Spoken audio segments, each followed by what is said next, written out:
first off, I just wanted to get a little bit of background on how you both started Chalk. So Carrie kindly took pity on me and picked me up on the floor at Neiman Marcus. She was the DSA for Chanel, and I was shopping. I was in academia, and she helped me out. Kind of lost touch. She disappeared, moved on to something else. We reconnected a couple of times, running into each other in Evanston. One day I was with my husband, and he said, "Open the store that you keep saying someone needs to open."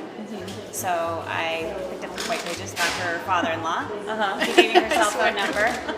And I called her, and she's like, "Who? What? Who?" Yeah, I mean, she knew who I was. I said, "Do you want to do this?" And she was just about to take a job with a high-profile interior designer, and took a leap of faith and said no to that job and came on board.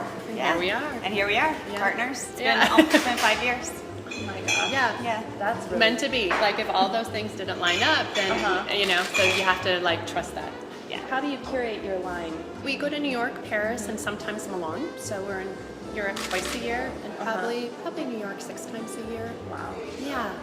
Do you have any favorite designers? Oh yeah. Oh my gosh. The row. Yeah. Oh my gosh, the row's amazing. The most luxurious basics. And then I think when we find like a new collection that we know will be commercial and exciting for us, we found a couple really exciting collections coming for the spring. And how do you usually find those lines? It's just work. I mean, you find it in magazines, you find it online. Designers now reach out to us. We do competitive shopping in New York and Europe. Always looking. It's like any industry, right? Well, it's keeping your finger on the pulse and trying to anticipate. And it's taken a while, but now, as Carrie said, people are starting to think, okay, we have this fabulous line and we want it to be in this boutique, which is really exciting. It takes a while to establish that kind of credibility. So we feel very blessed. Absolutely, and I think now that we've been doing it almost 5 years, I think the designers know that we look through a specific lens, and we definitely, I think successfully, have brought an Hermitage to the North Shore. So now designers are like, that's my collection, and that would make sense, right? Yeah, it just takes time.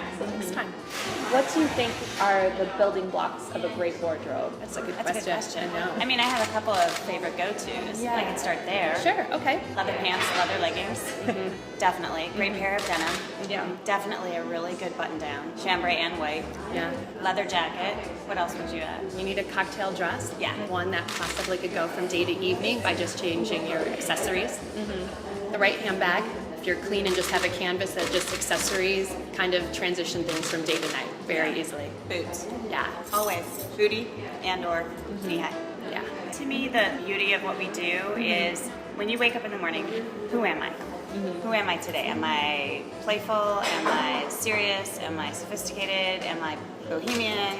And it's kind of a way of expressing your inner landscape via what you wear. And I think that's really important to be able to self-define and to have some flexibility in it. And I think that's what makes us excited. We edit these collections, we bring them in, and then it's up to the client to kind of interpret how the trends either work for them or not, or how it works in their daily life and what their events and expectations are. So it's just a very personal choice. Yeah, and we're just there for basically the guidance, right?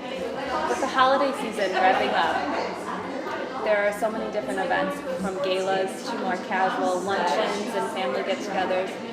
So what would you suggest for a fun, interesting outfit that's more laid back and casual for one of the day events? A day event.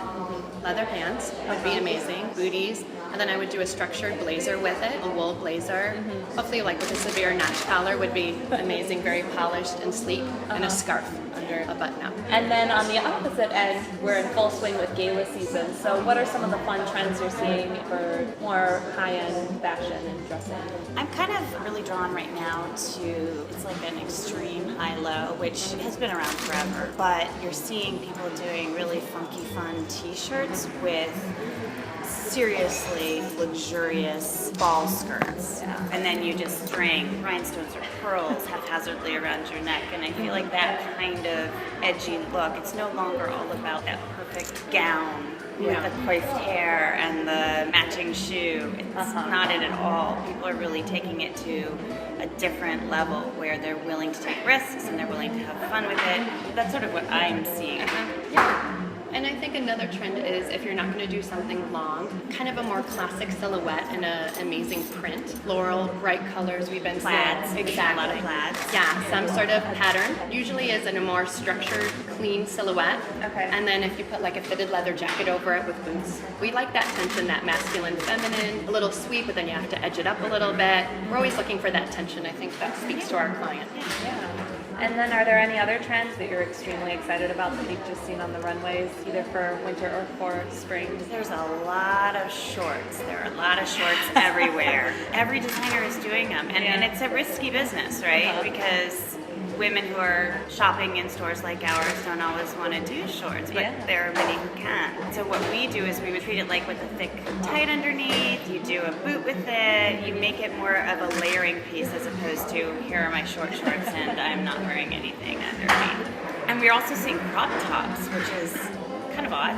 But again, we just layer. You layer it. You put something lacy underneath it, or a fitted tank top, Or even a button down. Where you have something hanging longer than the crop top and untucked instead of keeping it really clean. It's just as a preference thing. Yeah. So it's all about translating sort of that more edgy runway look where they can take those risks and then guiding women into how to wear them in really nice ways that are appropriate and yet have a fashion edge. What's the best part about being a business owner here on the North Shore and then also in Evanston? I think the thing that we're so grateful for is that we live in the community, so it's a way to kind of get to know our peers and feel like we're participating in the town that we love so much. The whole business sprang from the idea of filling a need and servicing a specific client. And I think that we've been really gratified by the response we've gotten, the support we've gotten, that there was a need for this. And being able to service people who we understand, who we can relate to, who aren't necessarily us, but are in our world and we're in theirs. It's very interesting to be giving back in that way to a community. I mean, when we first projected opening, people were very, very skeptical. Oh, Evanston, it can't support a high-end boutique. And we've been really lucky to find that that's not the case, that there was a desire for that. And I think so because we are those women that we're looking for what we are offering, and it's our friends and it's the people that our kids go to school with, etc. that we're like, oh my gosh, we're all talking about the same thing and we all need the same thing and we're attending many of the same events. So I think it was an easy transition, right?